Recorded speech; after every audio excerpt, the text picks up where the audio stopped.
Okay, our next session is going to be pillow talk and forgiveness. Let me say this. Marriage is for big people.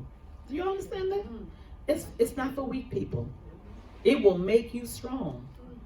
Because there are times you will come up out of something that you will not believe, because it will make you strong. So if you just think this is just a walk around the park, it's not. Because that means you have agreed to develop someone. That means you've agreed to grow them. You've agreed to go through the thick and the thin, the hurt, and make them what they need to be. But guess what? But sometimes, if somebody doesn't come to their spiritual place, guess what? That enemy comes in and he will literally captivate that man or that woman's mind, and she becomes the enemy. But pillow talk is something that married couples have whenever they come to a place of just talking about the end of their day. My pillow talk is usually 2 or 3 o'clock in the morning. 2 or 3 o'clock in the morning, I feel like I just got to say what's on my heart. Do they ever initiate pillow talk? That would be a good thing. Everybody looking at me like, what? That's where the man should be able to hear what's on the woman's heart, and the woman should hear what's on the man's heart. They should not talk about business. It should not be any sex going on. It may lead to that, but it should not be that. Because it's about dealing with what's in the heart of each other. Why y'all looking so sad? They're looking like, y'all look like I just talked about a graveyard. Nothing else but a pillow. I want y'all to know it's possible. Oh, are y'all hearing me? Yeah. It is possible. Yes. And when you guys are dealing with dating and different things of that nature, you need to tell this man, this is what I'm told. We're supposed to be having pillow talk. We're supposed to talk, because you're busy during the day, and you share your heart. Oh, Lord. Okay, next subject. Okay, I'll go into details on that in a little bit later, because it looked like everybody looking like a pillow talk. Forgiveness. That means you'd have to forgive 99 times. Over and over, just like he would have to forgive you. The same thing? Over and over until deliverance comes. Holy Jesus, yes. Because if not, God can't forgive you. Because remember, you need forgiveness too. So right when you're doing that to him, there's 3 more going back to you. You need the same deliverance. Maybe a different pot. Pot may be a different color, but it's the same thing. Because if you don't forgive him, then God won't forgive you, vice versa. I believe that you can have such a relationship with God that if God felt someone was doing something to you, he would deal with them. Yeah. I believe that you don't have to do anything. You don't have to fight. You keep your hands clean and your heart clean and watch God. You get in that place. You get in that place with God. See, when we didn't know any better, before we were really saved and walking in God's love, we fought. Yeah, y'all pulled out knives, guns, and threw plates and things of that nature. See, but we delivered now, right? How to build an unbreakable bond.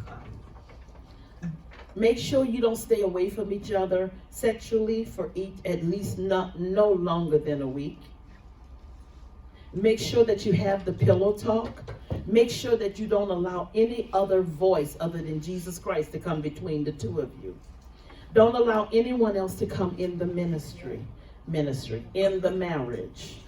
Don't let anyone come in between there. Make sure you care about what you all think about. Care about what he thinks about. Care about what she thinks about. Don't let everything all overindulge just about you. All about you. Okay. All right. How do you know when you're doing that? What? How do you know when you're doing that? Shanice, get your little friend. Okay, let's look on the inside. This is going to tell you if you're doing what you're doing. Okay, let's look on the inside. Are you combative? Who's combative in here?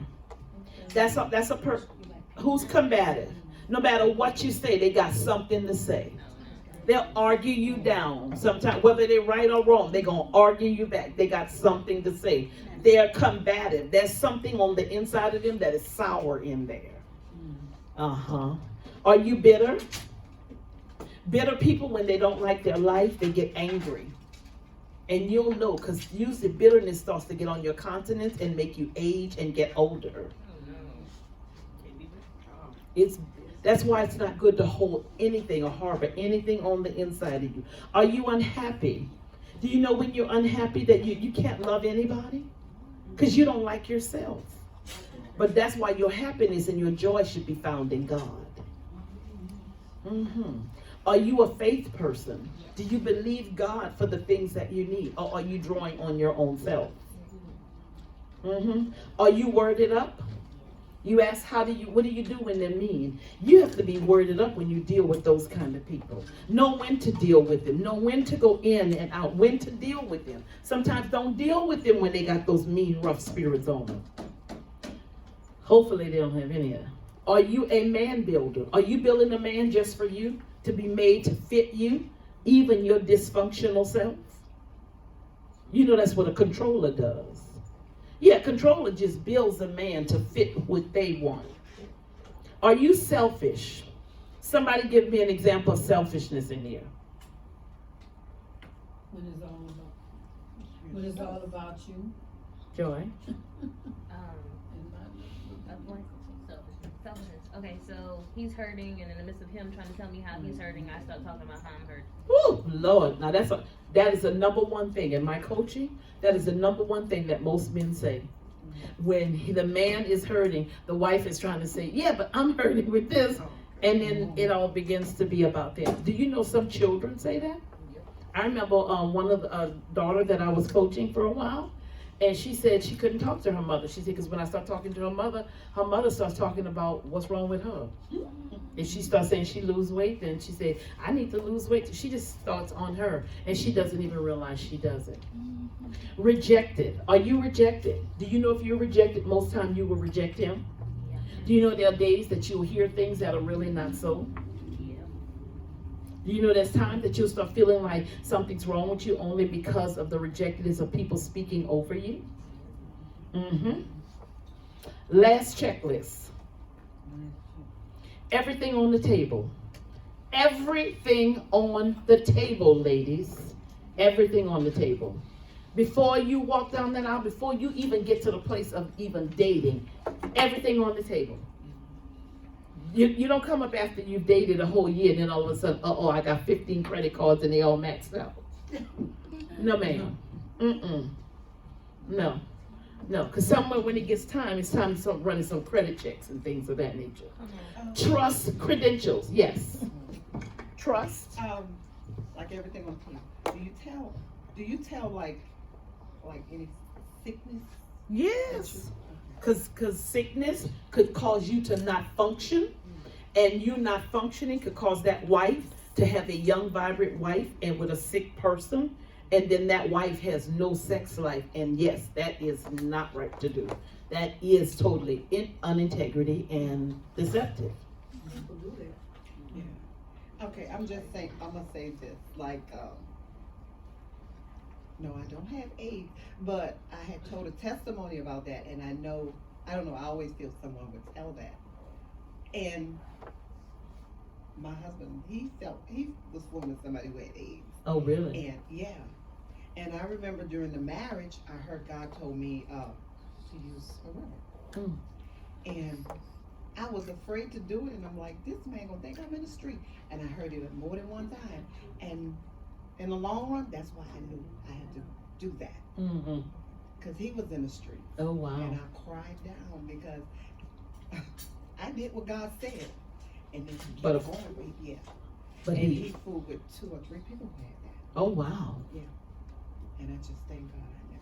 Oh, the Lord is good. Let's give Yes, God some glory on that. Obey his voice. Trust the credentials that he has. You need to check them out. And I mean check them out.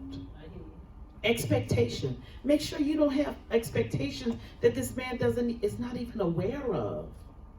You just assuming, oh, you're gonna know to go buy me a ring like this, or you're gonna assume that I don't want to live in the projects. You don't assume anything. You have to discuss it. You could just assume he should know this. How do you know he know this? Did his dad teach him? Does he have a dad? How do you know he know? Persistence. Make sure you're persistent at engaging in the relationship. It's just not gonna walk away. And consistent. Be consistent with your love and who you are, your honesty, your integrity. Give what you want. But make sure you keep your spiritual eyes in check.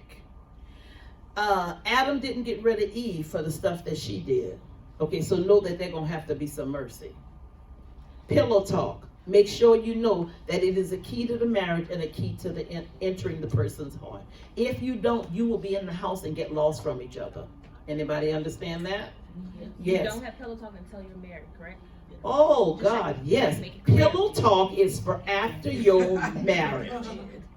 Yes. Hey, she needed to be quick. Just Okay. Oh, okay. Oh goodness. What are the triggers? Yes.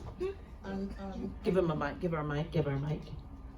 I knew somebody that had a friend, and she married this man.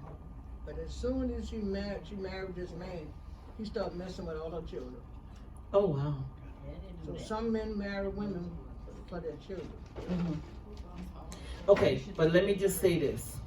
That kind of stuff, you need to talk to God about. There's no way you're gonna tell me that you all gonna bring somebody like that here. The bottom line, they won't make it through the first year of just getting to know you, because when you finish bringing them to marriage event, meeting at church every Sunday, things of that nature, they're not gonna want to do that, because after a while they're gonna just get where enough is enough. You all need to tell your daughters some of this stuff. Listen to me. If not, you're gonna watch their hearts get in so much trouble. Okay, they're looking at me. Patience. Marriage is patience. If you don't have any, you'll get some when you get married. It will be automatically deposited. Yeah, it go, like cha-ching, and it just goes. Yes. Adjustments. Marriage will make you make adjustments. Yeah, you'll be like this. You will. It will make you adjust. You will adjust to food. You'll adjust to living. You'll adjust to the house. It is adjustments. Yes. Now let me be clear about something. In no way am I just saying you need to be a doormat and let crazy stuff happen, because that's not God. But I need you to understand that you are now in a healed state, so that's not going to be that way. Are we clear? yes. Okay. Things change, and so will you. Okay, so how many of you are the same way that you were 10 years ago? Anybody? Everything changed. Your looks change, your body change, your appetite change, where you go change. Everything will change. So will he. You will change together. Oh, I'm trying to give y'all some wisdom. You will change together. Does anybody, okay, who else in here, who said they wanted to be married? Lift your, okay, how many hands of them went down? Evelina still like, I don't know. Okay, who want to be married still? Okay. Are y'all listening to this? Things will change. And they do within a 5-year period. Every 5 years, that's like a change. A job could change a whole household. Yes, moving in a different neighborhood could change a household. Moving out of town. Going to a different ministry could change. A ministry can impact you based upon what the ministry teaches or focus on. Agree to grow together. Listen to me. Agree to grow together. You will have to grow. So those of you that everything got to be the same, don't change nothing. Oh, you need to wait. Yes. Okay, so you said agree to grow together. So say for instance that we're married. So say for instance that I want to stay here in my ministry, but he wants to move to another state. So how would you work that out? Like that's all this is said after the marriage. You say I do. So what if none of this happens? So now you will know to ask him things of that nature, and you all would battle that together. Like, what's based on the household? Is it his job transferring him? Is that a better opportunity? Would he go back and forth? Do you own a house here? Is your child in the middle of school? Will it hurt him to move him out of the middle of a year? So you will talk about that. Will it financially be best? Do you have enough money to fly home on weekends to your ministry? Yeah, you got a nanny to clean the house and take care of the kids and all that good stuff? Look how she's looking at me like, what? No. But you have to ask those things. You do have to ask those things. So what if that does happen? I mean, I remember I had one person that was dating one of my little mentees, and he came straight up to tell me that he was only coming to see me because he was coming to take her out the ministry. I wanted to know, are you crazy? Like, he didn't. That was not gonna happen. Not after I finished Shonda. I was like, praise the Lord, really? The minute he did it, I shotgunned it up. That is not gonna happen. Not today. Not on my watch anyway. She was a precious daughter, she's a daughter of my heart. I wasn't gonna, I'm like, what? He actually said that. No, but some of them do have motives for that. So, but just remember now, if you have someone that is in God, that's not going to be, see, that trickster's not going to happen. Because see, you're going to have all the right questions. You're going to be saying, wait, we need to talk about this. Are you planning for this or what? Now, if he has a church or he has a church, there's nothing wrong with fellowshipping with his church. There's nothing wrong with y'all doing both of them. You work it out. You see what God wants. That's what it's about. You come to what's best for the family. Now, spiritually, if you're in deliverance and he wants to bring you to a traditional church, that would be a problem. Because then you will begin to lose something. But you pray on that and you talk about those things and you visit both and see. But I've had people that did go with their husbands, and according to the word, that would be where you want to go. That should be a good thing based on what kind of church it is. Now, if you telling me he's sending you to Buddha, I would say, Buddha or not, that's a problem. Got it? But you ask the right questions and you won't get into those things because you'll be to discern his heart and you won't move too fast. So this is the makeup of a man, okay, that we need to figure out. What is his mental stability? Does he have a mind? Is he a little bit off? How much trauma he had? Did his mother drop him when he's a baby? Did his daddy reject him? What's going on? He's got a hickey on side his head? You need to know. Can he comprehend? Can he read for himself? What kind of education does he have? Can you hold a decent conversation? So true. What vision? Does he have a vision for you? He don't have a vision and he wants to lead you? Problem. Big problem. So that means you just date him until he figure out, or you don't date him, you get to know him until he comes up with a vision. And what is his financial status? Now this sounds really hard. I'm just telling you, these are things that I've learned over the years. I've been married several times and now I understand the process. Got it? Okay.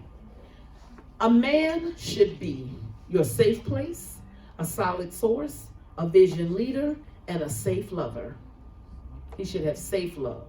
Like, you shouldn't have love that you're sitting there wondering, like, oh my God, am I gonna get something? That shouldn't have to, no.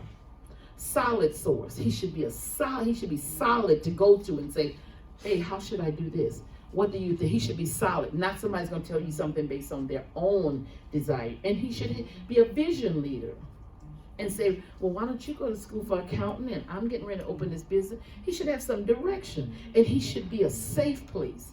You shouldn't be the punching bag. Grieving. Now let me just tell you what some of you all that I can sense are definitely grieving, but I believe we dealt with some of it during the time, but I want you to deal with the stages of grieving and put it on the chart. I need you to do a chart about grieving. Anybody ever lost a house? Anybody ever lost a child? Anybody ever lost a job? Wrong way? Anybody ever tore up a marriage and lost your marriage? Like it's your fault or Probably. Mm-hmm. That's the one that you wish you wouldn't have done. Mm-hmm. The stages of grief is denial, because first thing you're gonna say, that's not me. Who grieved? I don't grieve. I'm good. You're it. Then you get angry. Then you get angry at it.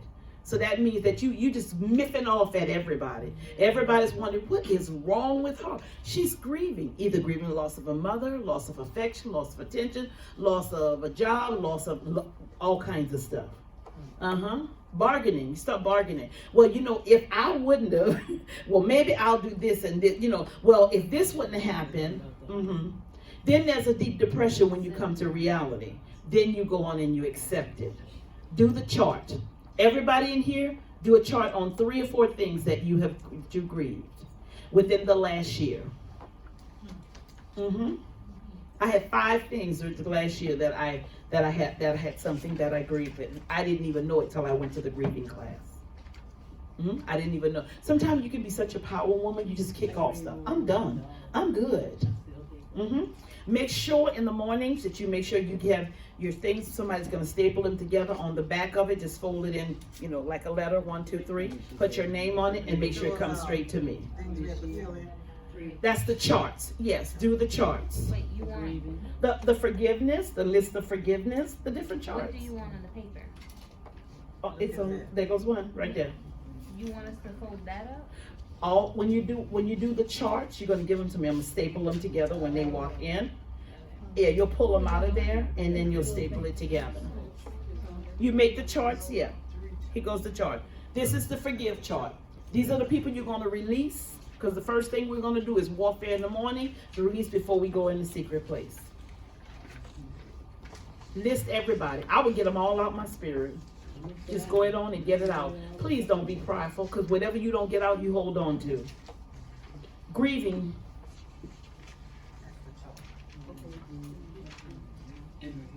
Whatever you're grieving, whatever you grieve, whatever happened. Spiritual warfare, accepting the thoughts and thoughts from God. You need to know the difference.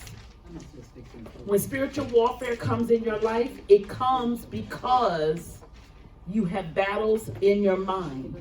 When those battles are in your mind, that means that the enemy is after you. He's trying to bring you down. He's causing that fight to be in there because he's trying to take back the ground that you have gained. What is the key to dealing with this? Is worship. Warfare, walking the floor, calling it out, getting on a prayer call. That's how you deal with it. But remember, when you accept that thought, that is the entering of that battle. Yeah, one girl was telling me, the devil kept telling her she had cancer, she had this, she had that. She was just, every day she was accepting something. I said, you're under a spiritual warfare. There is a warfare of witchcraft that's spreading all these thoughts, because it was every day it was something. I said, that is witchcraft. Don't accept it. This is a spiritual warfare chart. You can put the year, how it manifests, what was in your mind or your spirit at the time. You can take pictures of these charts. Connection. What connection? Okay, let me give you an example. So it was 2011. What manifested? I was seduced. What happened? I started having lust thoughts in my mind. In my spirit, I just stopped being as prayerful as I needed to be. Who was I connected to? I was connected to Jimmy. And Jimmy passed that demon straight on me. What did I do? I got my strategy. I got rid of Jimmy, and I got a new prayer life and a new prayer language. That's what the strategy was. Monitor your minds. If you use the books to monitor your mind. Anybody doing their books in here? Yep. It'll help you. Please don't be lazy with it. It'll show you when that stuff comes up. It'll show you. This is the inner healing one. Okay? This is the inner healing chart. I should probably send all of you all these charts. when you say I really rather you take a little one of the tablet. You can take an extra one if you like. and make your own chart, because you need to mess up on it and go over it and really think about it. That's why I'd like you rather write it out yourself. So you said the spirit and mind, on the last one, so can you give that example again of like what the spirit and mind was?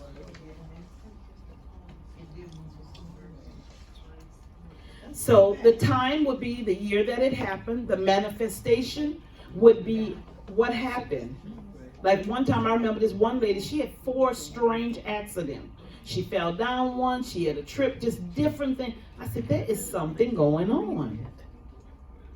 In the spirit, what happened to her spirit? Well, basically, she stopped being as prayerful. So she started having battles in the spirit. And in the mind, she started with the lust thing. What was her connection was Jimmy. She started seeing Jimmy and talking to Jimmy late at night. And that's where the transfer happened. So what was the strategy? The strategy was get rid of Jimmy. Get rid of Jimmy. Get the word, get the Bible, quote a scripture to whatever she was feeling. Ladies, let me say this. See this lazy spirit? That demon will take you out. Do you hear me? It's a spirit of heaviness, and it makes you so lazy, you won't pray, you sit there and you pacify these things. But we must rise up. You have to keep your spirit fed. Are we clear? Yes. Okay. Anybody else?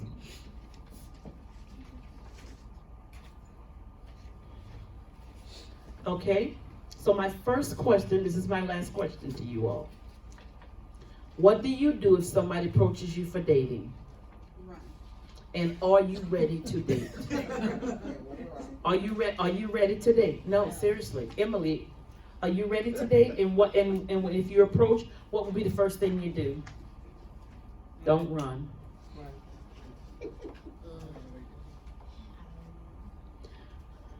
Okay, you should know. We just went through this. Thank you so much for tuning in, and we'll see you tomorrow as we enter the secret place. God bless.